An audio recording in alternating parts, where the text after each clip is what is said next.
أهلا بيكم في بودكاست نقطة تحول. أنا إسلام السمان، والنهاردة عايز أتكلم معاكي عن مفهوم بسيط بس ناس كتير مش بتفهمه صح. اللي بيحاول ما بيخسرش.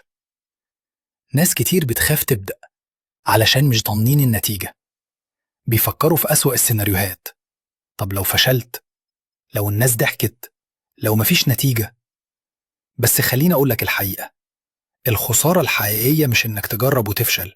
الخسارة الحقيقية إنك تفضل واقف مكانك وتستنى المثالية اللي عمرها ما هتيجي. أنا وقعت أكتر من مرة، وإنت كمان هتقع. بس السؤال الحقيقي، هتقوم ولا هتسيب الخوف يشلك؟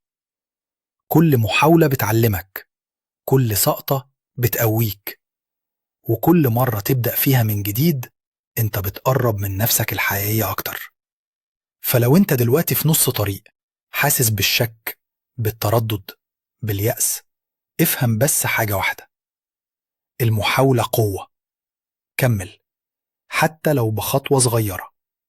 كمل حتى لو كل الدنيا بتقولك ملهاش لازمة. كمل لأنك تستحق تشوف نهاية الرحلة دي. أنا إسلام السمان، ودي كانت نقطة تحول، والسلام.